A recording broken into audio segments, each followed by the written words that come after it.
Good afternoon. Good afternoon. I already know I'm going to get a lot of flack for this, but here it goes. So, I'm going to talk about the topic of postpartum depression. I haven't seen that a lot in the news lately because of what's going on with Halle Bailey, whatever her name is. I guess she's the black girl that played Little Mermaid in the live action, which is stupid in my opinion anyway. But what was I going to say? So a lot of people are looking at the text messages that her baby daddy, DGG, or whatever his name is, has released, where she's talking about harming herself and talking crazy to him. And of course, women, they never hold other women accountable, ever, ever, ever. Because they feel like it's a war between men and women, and you got to draw the line because you're a certain gender, or you're a woman. So you got to, no matter what a woman does, you got to stick up for her. But anyway, so I notice a lot of women use that as an excuse for everything. When it comes to, even if whether it's the baby isn't born yet and she has hormones, or after the baby's born, shoot, hell, even 5 years after the baby, they'll still excuse, oh, postpartum.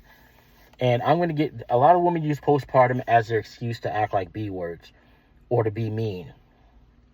And another thing that's not talked about either regarding postpartum is that, for my observation, with the current climate we're in, with hyper-feminism, fourth, fifth, sixth generation, sixth-wave feminism, is that women are going against the biological design by God himself. Even if you don't believe in God, just biologically, even without a God, even though that's silly for you to think that there isn't one, but because there's evidence all around you, but none of this is an accident. But anyways, they're fighting against their biological drive to be nurturers and feminine and submissive and soft and nurturing to their children and their husband and wanting to cater to him. All that's being bred out of women because of the propaganda, because of what you see in movies, and you hear other women, especially in college, especially liberal colleges, where they're telling you that, hey, men have kept us as slaves for years. We couldn't have a bank account. We couldn't do this. We couldn't do that. And so whenever a woman does have a child, especially if it's through marriage and she's a stay-at-home wife without pawning it off to a babysitter or, a public school, especially if she's homeschooling, that's going against the movement of feminism. So a lot of women feel like traitors. So when they do push a baby out, versus in other countries and centuries ago, it was a joyous occasion. Now it's like, like, how could you do this? And if you do have a baby, get right back out to work, pawn the baby off to someone else. Now, I'm not taking away from the fact that there's hormones involved.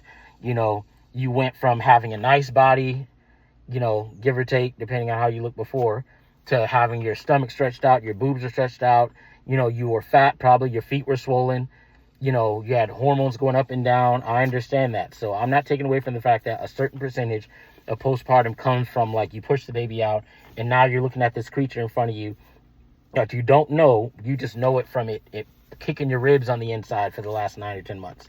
So I'm not taking away from that. But there's also the social thing behind it, to where if you hear more women bragging about being a dog mom or a cat mom or a pet mom or having a career than having an actual baby.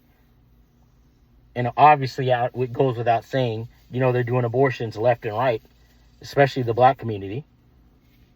So when a woman actually does carry a child to term and actually wants to enjoy being a mother and being a stay-at-home wife instead of going back to the workforce, there's a inner struggle where it's like, why am I doing this? I shouldn't be doing this. I should be, first of all, having abortions. I should be, second of all, not even working. I should be at home with the child.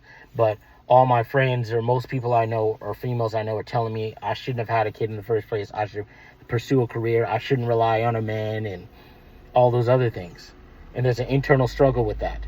But most women don't want to say these things out loud because they don't want to betray other women by saying it. But anyways, that's just my thought. I could be dead wrong, but I don't think I am. I think at least some of what I said is partially true. You guys let me know in the comments.